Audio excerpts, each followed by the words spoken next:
Shalom, everyone, and welcome to the Middle East and beyond. I'm Barry Stagner, and I'm here with Amir Tsarfati. Shalom, Amir.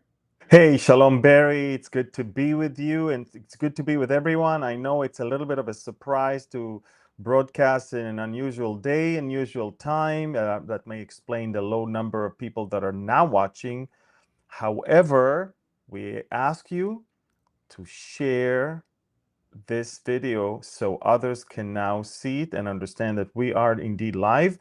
And we ask you to comment and also to like the video, and this is the only way people will even know that we get this. Barry, how are you, my friend? I'm doing well, and it's not only an unusual time, we're in an unusual place for the broadcast, Amir. Maybe you can tell everybody where we're at and what we're doing. Yes, we're in Victoria in British Columbia here in Canada, on the western coast of Canada. Victoria is the capital of British Columbia, and it's a beautiful, beautiful town. We're here because yesterday we had a book signing event at the largest Christian books and music store here in Victoria, a rare breed. I mean, these things vanish from our world, unfortunately. But tonight we have an evening of Bible prophecy. I'm going to give a message, and then Pastor Barry and myself are going to answer questions on mostly current events. So we are extremely excited about that one. Yeah, I mean, it was kind of interesting being at the bookstore yesterday. It reminded me of really a day gone by, sadly, in the United States, specifically in Southern California. It used to be that you could pick and choose what Christian bookstore you were going to go to and find your favorite author or singer or artwork or apparel, all those kind of things. But the wonderful store we were at yesterday is now non existent in Southern California. There's just no Christian bookstores at all, and some of the retailers now have a very small section dedicated to religious books, and that means anything and everything is on the shelf. So, kind Yeah. of a sad commentary on how the U.S. It is.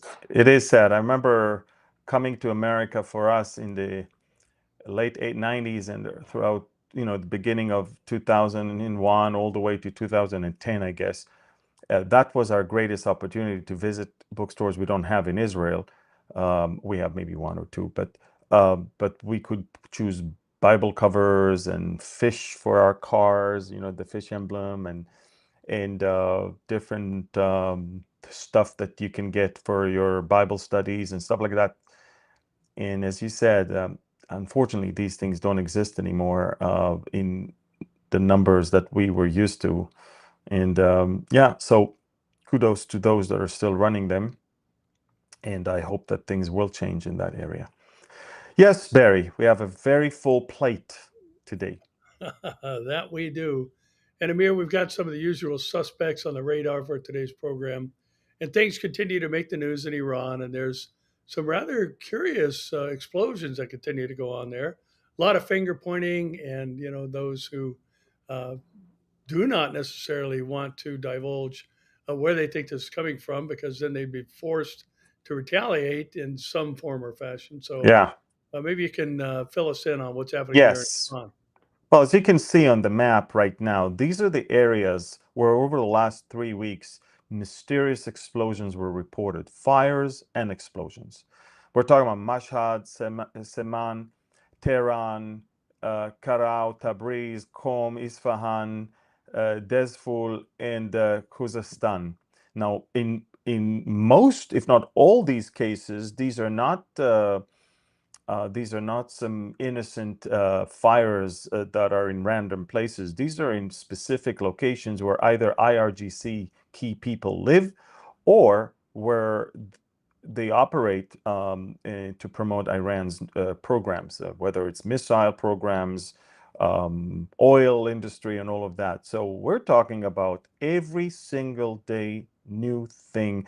And the New York Times was running this article yesterday. Iranian officials suspect that sabotage in a string of mysterious fires.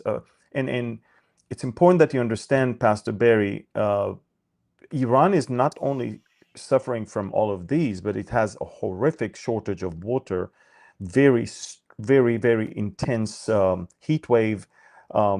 This country, it reminds me a lot of Gaza when Hamas was taking all the money, and instead of investing it in infrastructures for people, Hamas basically invested everything in terror and in efforts to bring about the end of Israel. Well, this is the same thing with Iran. We have to understand the Ayatollahs, they do have money. It's just that the money goes to fund all of their proxies. Then the money goes to make missiles and drones and the nuclear program, and all of that has been obliterated within 12 days, and they have to start from scratch right now. And guess what? Do you think they learned their lesson and now they take all the money and invest it in their own people? No, they are trying to revive the missile program. They're trying to revive the nuclear program. They're trying to revive all of these things. And so the ordinary citizen in Iran is suffering just like the Gazans suffer from the lack of any treatment of decent treatment of its own regime. But let's go back to the actual mysterious fires. I don't know if I can say. I guess I can because it was in newspapers. But in Israel, there's in the engineering corps, there's a unit called Yahalom. There's a unit called Yahalom. Yahalom, which means diamond. Yahalom is the unit of the engineering corps that works under the ground. It basically identifies tunnels, and it goes in, it dismantles whatever there is in the tunnel, and then clear the place for the destruction of the tunnel by the IDF. The Yahalom was working in small scale in the past years, ever since we discovered that Hamas is digging tunnels, and then Hezbollah. But ever since the beginning of the war, when we understood that the tunnels are not just one or two, we're talking about hundreds of tunnels, hundreds of miles length of tunnels. This is monstrous thing. The Yahalom unit is now getting bigger and bigger and bigger. We invest a lot in this. So today there was a ceremony where the unit's commander was replaced. And the outgoing commander said the following thing. Are you ready for this, Pastor Barry? He said this: our fighters worked above and below the ground in Iran. Again, our fighters worked above and below the ground in Tehran. And that tells you that currently, and I say that with as much caution as I can, but again, it's out in the open, it's in the media. I'm saying currently, Israeli troops are present in Gaza, the West Bank, Judea and Samaria, of course, Lebanon, Syria, Iran, and shocker, but also Yemen. Yemen. We are actually telling the Yemenites, and if you follow me on Telegram, you know that. We're telling the Yemenite Houthis, expect something like the shock and awe 12 minutes, how we started the war with Iran. Expect that to happen in Yemen. And for that, in order to facilitate that, we need to already have people there on the ground. My point is that all the stuff that is going on in Iran is, for them, is mysterious. And by the way, they know exactly who is behind it, but they are very much afraid to say it. And why? The New York Times is saying also the reason why they are not saying it's Israel is because they know that if they blame us, they will then have to retaliate. And I don't think they are having any capability at this point to retaliate. Iran is not at any point right now where it's planning to launch some attack on Israel. So this is what's going on in Iran. apart from their own problems with no running water, not enough water, drinking water. By the way, they stopped the supply of water to pools and to parks and all of that. That's it. Iran, if Iran is dry, it looks dry, it'll look drier very, very soon, as no more lawns and grassy areas will receive any irrigation. Enough is enough. And the people are now standing in line to get drinking water. I mean, you would expect that from a third world country. You would expect that maybe in Gaza, a war-afflicted area. No, it's in Iran. Iran, one of the largest countries in the Middle East. Big, pretty powerful also, at least was. And people are standing in line to get drinking water. That tells you how pathetic their situation is and how much even the Iranians can see that the lies and the deception of its own regime about being brave and about winning the war, I mean, it's all to cover up the incompetency of the regime to even deal with basic needs of its own civilians. So that's the story with Iran right now, as you can see. Yeah, interesting that this is happening in a country where the provisions are in-house, so to speak. We've got an oil-rich country, plenty of resources financially, and yet here you've got a 30% plus, pretty constant unemployment rate. You've got a massive amount of the population that's under 40 years of age, just wanting to raise a family. Yeah. And all of these ample resources within the country are targeted towards the destruction of Yes. people group. Mhm. Just incredible. It's by the way, it's not just water, it's electricity as well. They don't have running electricity. I Right. mean, they have shortage of electricity every day. So can you imagine the basic things of a civilian, water and electricity, in the modern world, in 2025, they don't have it. They don't have it. It's beyond me. And then yet yesterday they announced that they are now testing a brand new missile that is even Exactly. having a longer range and a bigger impact. All that. That's how much they are trapped in this demonic attempt to Hatred. destroy Israel. Yes. Yeah, that's right. Amir, the Bible talks about Jesus specifically mentioned things being as they were in the days of Noah. And the limited information we have is that the whole earth was corrupt before God. And, we pair that with things like Paul talking about the deception that's coming in the last days, the defection from truth. And I don't think we can limit that to simply defection from biblical truth. We see a defection from just truth in general today. And we have, as you like to refer to them, the Medianites, who are leading a false narrative and feeding it to the whole of the world about what's going on in Gaza. They're Mm.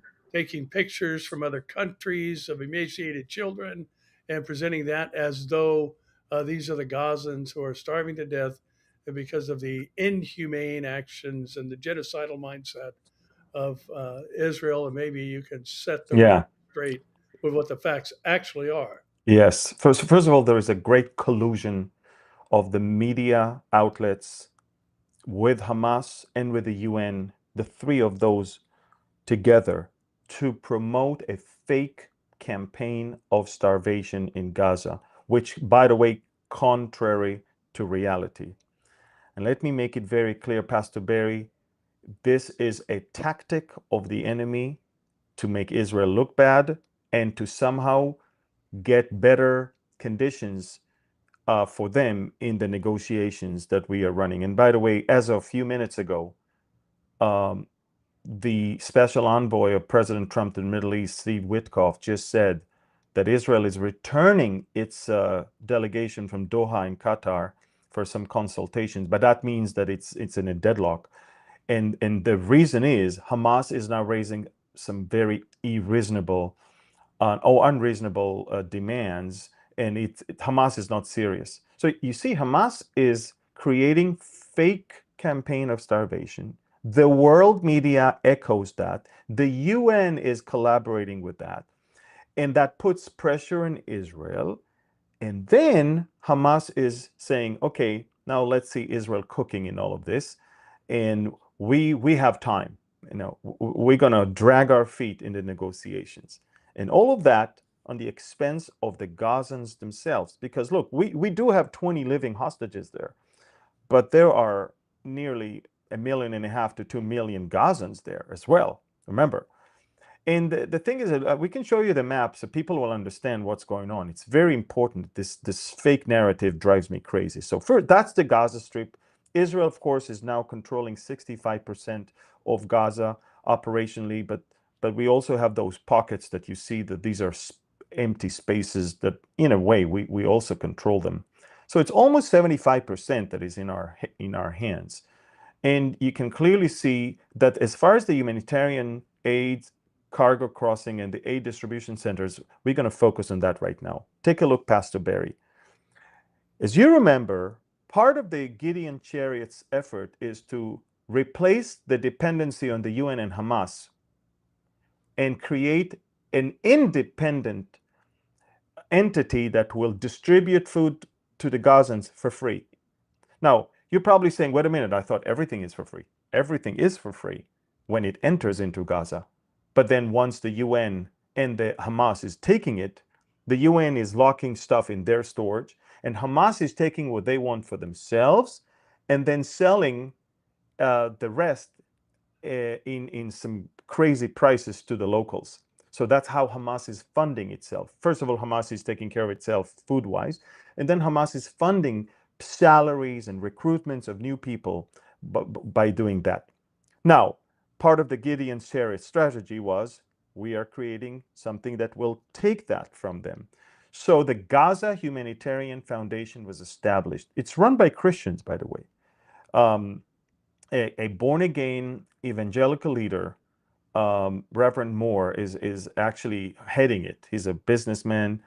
And he's running in, and as you can see, the food distribution centers, 3 in the very south of the Gaza Strip, and there is 1 in the center of the Gaza Strip. Hamas is having big control on the 1 in the center area, as you can see, and that's where Hamas is torturing the people, basically. But what I want you to know is that apart from the Gaza Humanitarian Foundation, which is giving directly to the people free food, and by the way, they were shocked that it's free. They were always paying for it. They didn't know it's for free. Now you can also see that there are different humanitarian aid cargo crossings, like in the northern part of Gaza, on the eastern part, as well as in the south. Just so you understand, the UN is the one that's supposed to take care of these, okay? I want to show you pictures so you understand. We're talking about not these, but pictures of the cargo that is sitting there. Look at this. Here it is. No. Hundreds of tons of food are right now inside Gaza. Hundreds of tons of food. They're already inside. And the UN refuses to distribute it. Why? It doesn't want the IDF to escort it. It wants Hamas to do it.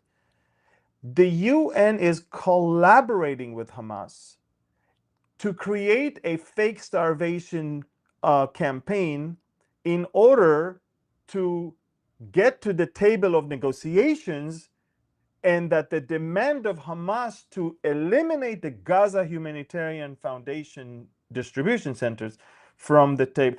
In other words, the UN says, I don't want any American company to distribute food. I want to do that because I want to collaborate with Hamas. I want to keep Hamas alive. I want to give them what they want. They will give me what I want. It's a collaboration between those 2 evil bodies. And as far as I'm concerned, the UN is as terrorist as Hamas if it enables Hamas to continue to live. What you're looking at right now on the screen is what the IDF spokesperson allowed for hundreds of reporters, media, to come and see with their own eyes. Look, there is food here. No one wants to distribute it. You say the UN is in charge of distribution? Well, here you go. They don't want to take it. The Gaza Humanitarian Foundation is distributing every day millions of meals. But everything else that's supposed to come from the hands of the UN the UN doesn't want to touch it unless Hamas is involved. Do you understand that evil thing? Now, let me show you. While the Gazans are saying there's no food above the ground, let's go back to see what's under the ground with Hamas terrorists. Look at what we found. Pictures. No, go back to Hamas celebrate. This is it, folks. These are photos, Hamas terrorists under the ground celebrating with tons of food while our hostages are getting half or a quarter of a pita bread. Look at how they eat. We found videos and photos in the tunnels that we're now clearing. Unbelievable. Okay? Now, another thing that they are doing, so let's make it clear. There is no starvation. I want you to look at this mother holding her son. Take a look at this. This is not the first attempt to bring this picture as a proof for starvation, whereas this picture has nothing to do with starvation. This mother is clearly overweight, and this son of hers has rare genetic disease that has nothing to do with starvation. He cannot, by the way, eat real food. And this photo was already floating months ago to start a fake starvation campaign that did not work. Now they're using it again. This, as well as so many other photos that they show, photos of genetically, sick children that has nothing. It has nothing. Look, I'm surprised that the reporters, so to speak, don't do their homework to find out what causes someone to look like that. It doesn't look like starvation to begin with. It has nothing to do with it. But you can clearly see in many of the videos, and even the videos that, remember the podcast I did with Imshin, that she exposes all of their lies, of course. You can clearly see that they're laughing. This whole thing, it's amusing them because they know there is no starvation. They know that there is food. But there's a video that I showed yesterday of a girl that supposedly lifts up the pot to show that it's empty. But that same girl uploaded videos 3 days earlier, 10 days earlier, weeks and months earlier, showing the great gourmet food that she's making in Gaza. So within 3 days, there's nothing. Look, it's crazy. And you can agree with me that this is fake and this is diabolic. Yeah, no question about it, Amir. And it's sad that the media, who used to be a reliable source for just spreading information, has now basically become a political entity and spreading, whatever it is that advances a false narrative, if it's in relation to the Jews. And again, Yeah. this is Israel taking center stage on the world stage, and just as Zechariah prophesied. So, Yeah. we- Another thing that happens that I forgot to mention, Pastor Barry, is the fact that those Gazans that are making it to the Gaza Humanitarian Foundation Distribution Center and get their free food, when they return back home, Hamas is waiting for them and beat them up. Yeah. And then Shoot 'em in steal the their foot, food. right? And steal their food. And now they're saying that they're going to implement Sharia law. Listen to this. And they will cut the hands of any Gazan that is going to the American distribution centers. Think about it. They say there's famine, we give them food, and they threaten anyone who goes to get that food from free food. Anyone who goes and gets it, we will implement Sharia law, as if it's a sin to go and get food when you're hungry, and we'll cut his hands off based on Muslim rules or whatever. Right. I want to throw up, and how the media is covering up all of this, and how everybody, TikTok is filled with it, and YouTube and Facebook and all that, and even Christians are falling for it. It makes me sick. It makes me want to vomit. It's just like, guys, there's food in Gaza. Guys, there is no starvation in Gaza. And you know what? places like in Yemen and in Sudan and other places, this is where there is starvation. They really don't have food. Right. This is where the very thin babies are thin because of starvation. So that Hamas is causing double crime here. Not only that it in trying to incriminate Israel for things we don't do, but it is actually taking the world's attention from the places where there is real genocide, there is real famine, and those people should blame Hamas for that. Amir, Jesus said that the love of many would grow cold, which is a reference to a corpse. The love of many would die in the last days. And, it's more important for the advance of a false narrative than to actually care for other human beings. And groups like Hamas and others, it's just amazing to see that we're living in the midst of something spoken about, prophesied about 2,000 plus years ago. And that would include something, Amir, that I've always found to be rather fascinating. There are things in the Bible that I think many Christians, especially like the rebirth of the nation of Israel or the promises made to regathered Jews.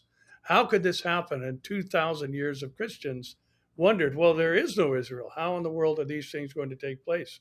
How is the desert going to blossom like a rose? How are, these once abandoned fields going to be fruitful and vineyards come up again? And then all of a sudden everything turns around and a nation was born in a day. And I apply this to what we've been watching with interest, what's going to happen in Isaiah 17:1, that Jerusalem, or rather Damascus, is going to become a ruinous heap. And here we had a 10-year civil war with Bashar al-Assad, and then we get out of bed one day and there's a regime change, and all of a sudden there's heavy military engagement in Syria. Israel is involved, and boy, I tell you, Isaiah 17:1 could become a reality any moment, it seems. Yes, yeah, I agree with you, and and it's important that people understand that although things have calmed down in Asweda, which is the Druze stronghold in southern Syria, let's remind people what happened there and how it affects everything else. Okay, so Asweda governorate, as you can see, the flagship of Druze presence in the Middle East, the only big city that is only Druze, has been attacked, as you can see. But Israel gave them aid, as you can see. We brought helicopters and we dropped aid there. And we also attacked anyone that was on his way to attack them. And we warned also the El Julani regime not to do that. So again, these are the attacks of the Islamists that are coming from the east and from the northeast. And Israel, dropped the aid right there in the heart of Asweda. Apart from Druze, a lot of people don't know that a whole Christian community was massacred there. There was an evangelical church called Good Shepherd, and the pastor and all of his family members, you can see them on the screen right now, all of his family members were massacred. Apart from that, we have young girl, as you can see, 14-year-old Druze that was brutally beaten and murdered by the Islamists. And you can see that they are actually admitting that they are official soldiers in the Syrian Ministry of Defense, but they enter the area dressed like Bedouins. Look at the picture in the center. They kidnapped a baby. It reminds us exactly what happened with the Bibas family, remember? They Right. kidnapped a baby. And they kidnapped women. There are still missing women that were raped and most likely murdered. And it's like living October 7th all over again, but seeing it from far away, because now it happens to someone else, but by the same savages with the same ideology. And a lot of people don't understand that. They don't get it. Ahmad al-Shara, the current president of Syria, he grew up on the laps of Ayman al-Zawahiri, the founder of Al-Qaeda. Him and Osama bin Laden founded Al-Qaeda. Bin Laden was killed earlier, and Zawahiri later. But Zawahiri basically continued the effort. And then Zawahiri sent two people to continue the efforts out of Afghanistan. He sent them, one to Iraq and one to Syria. The guy that went to Iraq split from Al Qaeda and started ISIS, and that's Abu Bakr al-Baghdadi, if you remember. And he was eliminated also by the Trump administration. But the guy that went to Syria is Ahmad al-Julani. Abu Ahmad al-Julani, and he's the guy that is now the Syrian president. He founded Jabhat al-Nusra, which later on became Hayat Tahrir al-Sham, HTS. Now, HTS, that was part of Al-Qaeda and ISIS, is now the army of Syria. You see, the military of Syria vanished when the Syrian regime fell, and the ranks of the military now filled with HTS people. These are jihadists. These are Al-Qaeda people. So when they fight, guess what patch they put on them, on their vests, next to the Syrian regime patch? Take a look at this photo. We see the soldier. There you go. You see he has the Al-Qaeda, the ISIS patch in the center of his vest, and the Syrian security forces on his arm. This is who he is. He cannot hide it, because it's not like he supports the ideology. It's who he is. He is ISIS. He is Al-Qaeda. He is a terrorist. He is a jihadist. Someone now turned him into a soldier in an official army of a country. But it's the same person with the same beard and the same murderous ideology. And in the ideology of the Islamists, those terrorists, there is no room for any other minority in that area. If Bashar al-Assad was a nationalist, Arab nationalist, he was more looking at the Arab identity, not the Islamic one. The jihadists are not into Arab nation. They're into Islamic nation. It's a different story. In the Arab nation, you may have room for Arab Christians, Druze, Kurds. In the Islamic nation, there is no room for anyone. You either become a Muslim or you're being killed. And that's what we see. They started with the Alawites in March. They continue with the Druze in July. And guess what? The Kurds, no, they're the next. In between, Christians are being massacred as well. And the funny thing is, it's sad, that the new Pope finds so much time to tweet against Israel on things in Gaza, and found no time at all to say one thing against the massacre of the Christians in Syria. That's how crazy the world that we live in is. Yeah. And by the way, that affects also Lebanon. Make no mistake, because there's Druze in Lebanon also. The Druze in Lebanon are seeing what's going on, and they're saying, we will never, ever give up our weapon, because we see what happens to us. And if that's not enough, Hezbollah says, we will never give up our weapon also. Now, Hezbollah wants to have a war with Israel, but Hezbollah is Shiites, and Hezbollah is afraid that those Syrian jihadists one day will invade also and massacre them, because they have a long account to score, to settle, because, of course, Hezbollah helped Bashar al-Assad against those Islamists. So my point is, when you are allowing those Islamists in Syria to do what they do, you're creating instability in the rest of the Middle East, because everybody else is seeing that the world is still going on. No one says a word about what's happening in Syria. Nothing. The president is not being held accountable. His military is not held accountable. And so everybody understands that when it comes to Sunnis, they can massacre whoever they want, like Hamas did.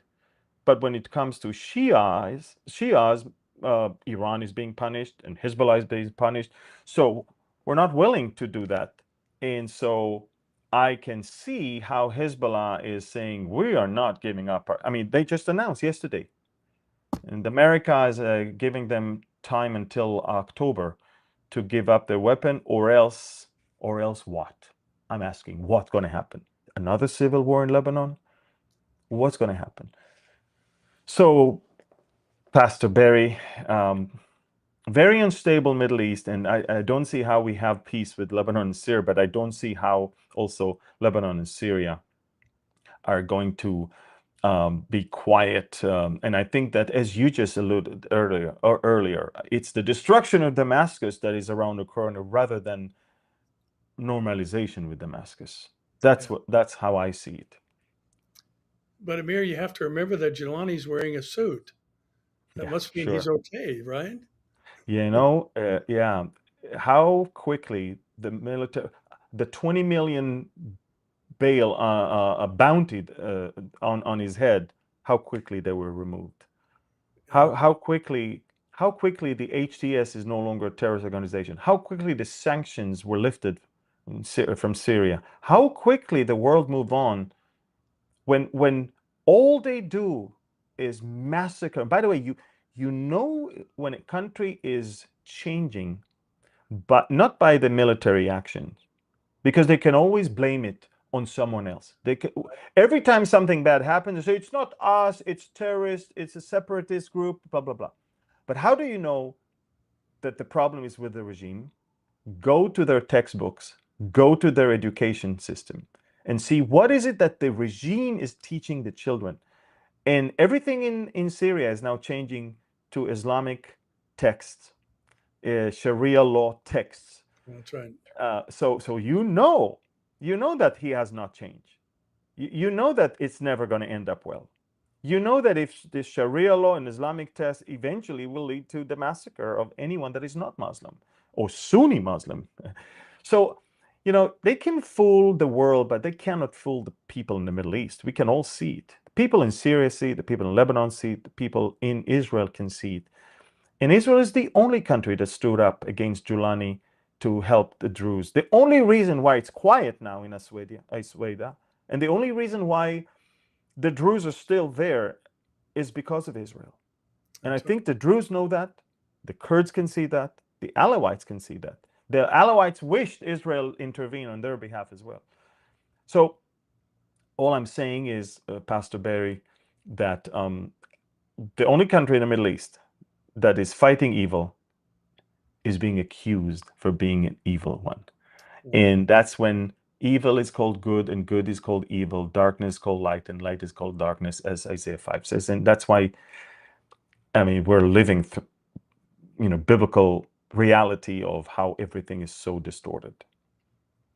Yeah, and Amir, that particular passage, Isaiah 5:20, is associated with the time that the Lord arises to shake the earth. So we are late in the game, no question about it. And Absolutely. to the viewer out there today, I'd encourage you to make sure that you're sharing this and liking and commenting. And even if your only comment is where you're from, that's just amazing to see how many people in different parts of the world are watching this program and others. And it will encourage people in your area to log in and actually get some truth, because we live in the age of falsehood.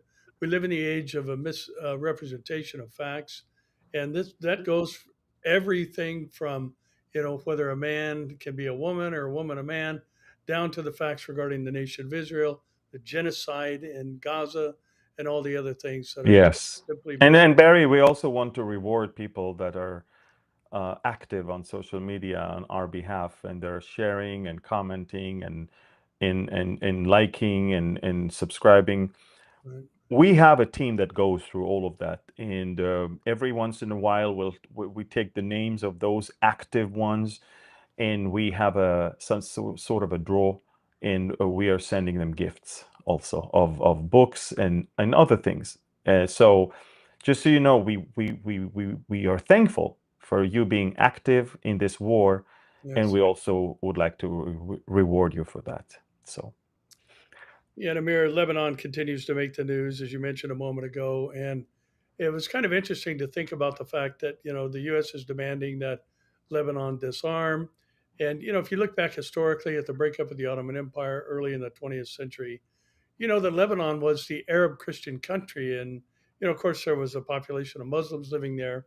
And because of the simple math, 4 wives per one Muslim husband versus the Christian one husband, one wife mathematical equation, so to speak, it wasn't long. I think it was less than a whole generation where the general population of Lebanon became predominantly Muslim versus predominantly Christian. And this was an area of the Middle East that was carved out for Arab Christians. And, we Yeah. have to have our voice heard in these last days. And, Lebanon, of course, as you mentioned, or Hezbollah rather, has no intention of disarming, much like Hamas or any other terror group. The Yeah. Houthis, none of them Yeah. have any intention of being Yeah. cooperative. And so, they have to be forced into it, sadly. But this is the age that we live in. And, Lebanon, I think, is just representing, a lot of what's going on with the general population Yes. in But Iran and other yeah. places as well, where the Well, people are being abused. we also need to remember that when the Bible tells us about countries that are coming to attack Israel, the Bible is not talking about terrorist organizations. The Bible is talking about regimes, that the regime decision. Okay, so obviously in Ezekiel 38, the regime of Russia, the regime of Iran, the regime of Turkey, unlike places where you have civil unrest and different groups are fighting each other, like in Lebanon, Hezbollah is not submitting to the Lebanese government. Okay, the different factions in Syria do not submit to a government. So I don't see how the Syrian government is going to initiate war against Israel. I don't see how the Lebanese government is going to, um, start a war with Israel. I do see, and even in Yemen, the official elected Yemenite government is not the Houthis. They are in other cities and not in Sana'a. And so Israel is going to deal with Iran, with the Yemen, and Israel is going to deal with, is dealing and has dealt with Hezbollah, and is dealing with any jihadists in Syria that are planning anything against us. But we are definitely seeing that it's a big difference between countries and terrorist organizations. And and that's why in Psalm 83, when he talks about the countries that are coming against Israel, at that time it was the government of Lebanon, it was the government of Syria, it was the government of Jordan, and it was a government of Egypt that decided to go to war with Israel, and their armies came against us. But ever since the 1980s, it's not countries that are fighting Israel, it's terrorist organizations that are fighting Israel. And that's why it was so unique to have this war in Iran for 12 days, because for the first time in many years, Israel is not fighting a terrorist organization, Israel is fighting a country. And that's the Iran war, the 12 days war, was super unique and different than anything we've done in the last 30 years. Interesting, Amir, as you were talking, I was thinking back to, the 6 day war and how, now you've got a 12-day war. And, for me, just looking at how God has moved and protected the nation of Israel, some of the manufactured devices that have been, air defense systems and all these things are wonderful. But it's just incredible that this little bitty country whose name is bigger than the country itself on a world map and has to be written out in the Mediterranean, some 8,800 square miles, defeats a huge country by comparison like Iran. And every strike was very effective. And yet, in reverse, we see basically the hand of God protecting the nation of Israel. Absolutely. And for me, I just don't get how people could see things in any other way. What the Bible said is going to happen is happening exactly as prophesied. And we're a privileged generation to watch this stuff unfold. Yes, I Amir, agree. kind of switching gears, it's interesting that Paul was talking about the fact in 2 Timothy 3 1 to 5 that the times that we live in the last days would be perilous. He spoke of a time will come. So that tells us what he was talking about was prophetic. And one of the things that is listed there regarding the last days moral climate is that men would be traitors. And I think there's a pretty curious story, regarding a former president here in the United States. That Donald Trump has had his team basically expose what was going on with the supposed Russian collusion, and he's just come out and said that Obama is guilty of treason, and he was operating a coup for basically a year, trying to undermine an existing administration. And these are pretty hefty charges. And it's curious to think back on all this, Amir, as an American watching what happened with James Comey, watching Hillary with an illegal private server sharing information that would put the country at risk and destroying devices that were used to read and send these emails. And Comey comes out and says, well, she didn't intend to break the law. Mm. Could you imagine going before a judge on some type of charges and say, well, I really wasn't meaning to do that? And Yeah. being allowed to get off. And that just tells you the depth of the traitor mentality and the corruption that has been long existing. Yeah, Pastor Barry, I see that. I see that in America. I also see that in Israel. I mean, the last 24 hours, we exposed that there's a woman in her late 60s that is suffering from a terminal disease, and she decided that it's a good idea to buy an RPG and kill Prime Minister Netanyahu. And guess what? Uh, she was released by the judge. Oh, because she's sick and she's this and Yeah, she she colluded. She plotted to kill Netanyahu with an RPG. I mean, think about that. And the left is rooting for her because, as you just said with Comey, I mean, it was not really her intention. That's what they say. But she is admitting that that's what she did. But again, if it was a right wing, a conservative that would have said, "I want to kill the head of the opposition," you right. know exactly where he would have been That right would be now. an uproar. Absolutely. So we see that also in our country, and I see you guys, but in your case, it's in the highest levels of government, where a sitting president wasted hundreds of millions of dollars and time and worked very, very hard to shift everything so Trump will not win elections. And Again, I am in the opinion that the 2020 elections were rigged. I said that from day one. Yeah. I believe that the Democrats did everything they could to do that, and I also believe that they'll do whatever it takes for the midterms to also be rigged so they can get the House back. And from what I see and how President Trump is working right now, he already understands that he's a 2-year president, not a 4-year president.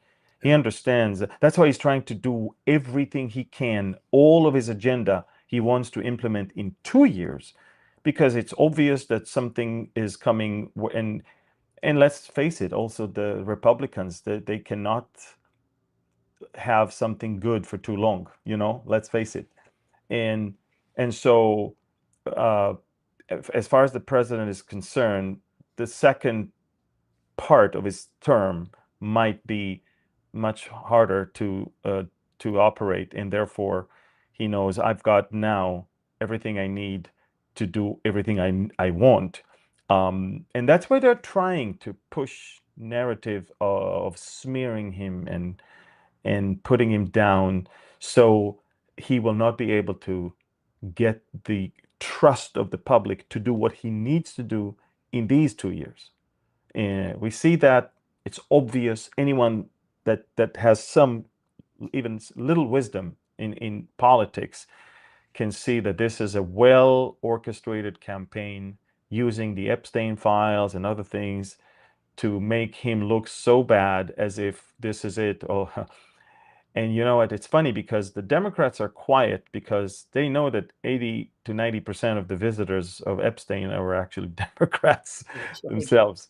But they are allowing all of this to surface because it serves their interest right now at this point more than anyone else. Yeah, Mayor, the Medianites again are trying to play their role in the misinformation campaign. we've been hearing numbers like there's going to be 35 to 50 seats that flip because of the a failure to immediately release the Epstein files, which was a campaign promise on the part of the president. But I watched a news clip this morning that said actually the president's approval rating has jumped 2 points since this whole narrative is now being pushed by, this extremist portion of the Democratic Party. And the Epstein file thing is kind of backfiring because everybody's trying to push the fact that Trump's name was on there. But that was part of the file, the partial file that was released immediately. His name was on there. But what they're not telling you is that means he flew on the plane. It doesn't mean he went to the island. And there's a huge difference in those two things. And it'll be curious to watch how this unfolds, especially over these next 18 months, where we again have the medianites doing their thing, trying to push that false narrative to destroy a sitting president because he's not the guy You that got know, their yeah. wishes. I'm not a fan of the behavior of President Trump in these earlier years, but from everything I can gather, the last person that needed help in getting women was Trump. Uh, Yeah, he had all the money and all the power, and girls were running to him rather him needing help from some psychopath like Epstein to get women. You understand that? yeah, I think that Epstein was befriending all the elites and everyone I don't want to go there, but I'm just saying it's obvious that those psychopaths, sick people, I mean, sick people, they needed Epstein more than anyone because he would provide them what they couldn't get. yeah. They couldn't get. Trump? Are you kidding me? I mean, let's face it. He was he was someone that everyone was running to. Everyone wanted to be around. And so, Absolutely. yeah, and so it doesn't even make sense that he would need Yeah, Epstein for those type of things. But again, the left does not care about facts. right. Facts are something they put aside. They want to create some narrative and image, just like Hamas does right now with starvation. Who cares if there is food, there is no food? As long as we push Yeah, the narrative that is starvation and people buy it and we just upload some photos, some of them are not from here, some of them are old, some of them are genetic diseases that have nothing to do with. Who cares? No one checks anymore. No one is doing his journalistic work and looks into a case and really studies it. Nowadays, it's all about the image and it's all about a narrative that you want to the agenda. push. Exactly. Yeah, Mary, you said something very important at the outset of your comments there, and that is that you don't agree with his past behavior. And for some people today, it seems as though if you support the president, you're supporting everything he's ever done, and that's simply not true. We're supporting a man based on his platform for the good of the country, the United States of America. We're not endorsing some of the things that he's done in the Yeah. past, some of the things that he said, some of the language that he uses. We're not endorsing any of those things. But what we are doing is endorsing a man who wants to put America first and also, stand against the evil that's out there in the Yeah. world. And while the other presidents were cutting a check for themselves and being corrupt in so many ways and becoming multi millionaires, not even having to work a day in their life or having a job a day in their life, I think President Trump is the only president that actually gets his salary and immediately write that check to veterans or some Right, other. I mean, right, he does not take money. If anything, he actually lost over $1 billion ever since he became president right. because of all the smear campaign against him. And my point is that uh, they will always accuse you for the things they are guilty of. Always, always.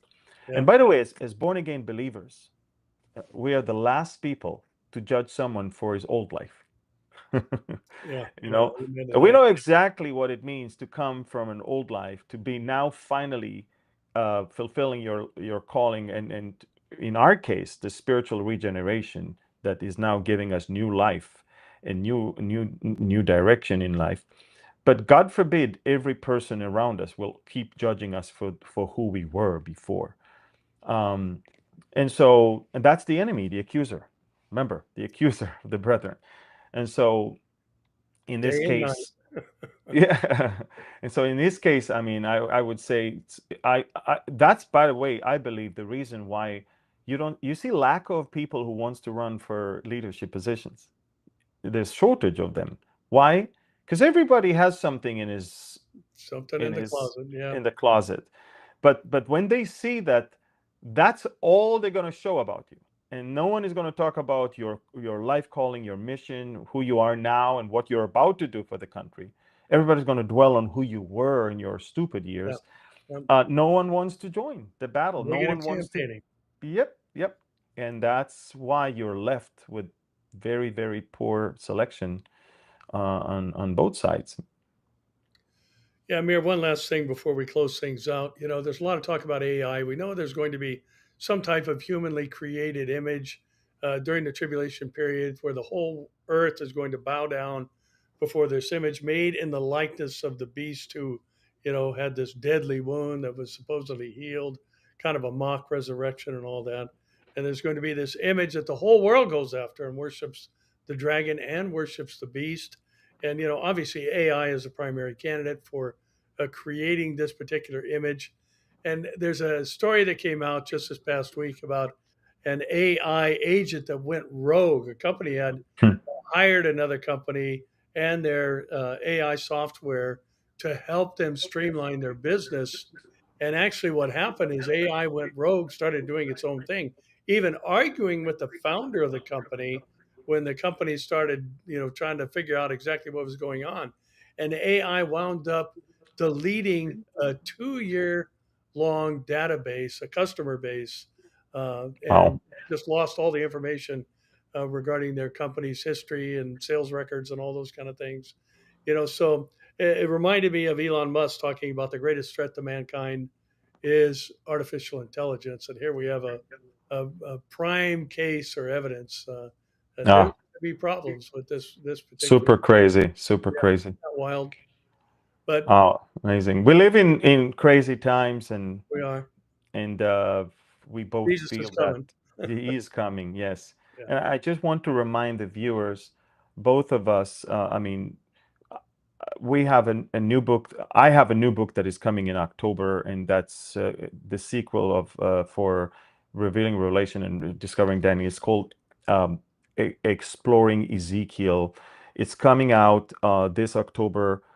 And the reason why I ask our followers to pre-order it now, and you can go to exploringezekiel.com or go to Amazon for that, is because we want people to understand that we live in biblical times and Yes. connect the dots. And we live in the days of Ezekiel. There's no doubt about that. And when you purchase it online now, the brick and mortar secular stores understand there's great interest in this book, then we want to order it and have it on our shelves also. And this is how a non-believer who will never set his foot in a Christian store will be able to walk next to a set of books and hold it and say, oh, look, this from the New York Times best-selling author of the Israel Decree. Well, I wonder what this is all about. He might as well get one. And the same thing we do with uh, our. Do you want to say a few words about a new thing that is coming in December? Yeah, Amir, back in 2018, you had come up with the idea about writing devotions based on snippets from different portions of your sermons that you preach, and we call them Bible bites. And Mm. last year, we started compressing them down into smaller, bite sized devotions and creating a book called Until He Comes, Yeah. 365 devotions as we await his return. And basically, this is unique in the realm of Bible devotionals, in that the focus is prophetic on most of the devotions and related to the nation of Israel. So it's a unique product, if I can use that term. And it's going to be released on December 2nd. So again, all the things Amir said about pre-order applies to this book as well. Mm. It's already been number one in new releases in prophetic related books on Amazon for those who have already jumped on board. But we would really appreciate helping push this out so other people can see it. And this is packaged in a way where it's just real compact. the Harvest House, the publisher, asked that each devotion be compressed down to 330 words. So it's a quick read. And I think that would probably be one of the best tools to get in the hands of somebody who doesn't know the Lord and yet needs Yes. the lateness of the hour. So, Amen. Yeah. Perfect. So, Pastor Barry, look, we covered so much ground. Again, we encourage people to follow us, subscribe to our YouTube channels, and comment and share this video. And I think it's time to finish with the Aaronic blessing. Amen. All right. יברכך אדוני וישמרך, יאר אדוני פניו אליך ויחונך, יישא אדוני פניו אליך וישם לך שלום. The Lord bless you and keep you. The Lord make his face shine upon you and be gracious to you. The Lord lift up his countenance toward you and give you his shalom. In Yeshua's name. Yes. Amen. Amen. Thank you for watching. Share this video. Pray for us. We have a long tour now in Canada. Pray for safety. Pray for souls to be saved, and pray for people to be blessed, and safe journey also. We're moving sometimes by car, sometimes by ferry, sometimes by plane. We need a lot of grace and mercy in this thing. Thank you again. God bless you. And shalom from Victoria, British Columbia, Canada. Shalom. Thank you. Shalom.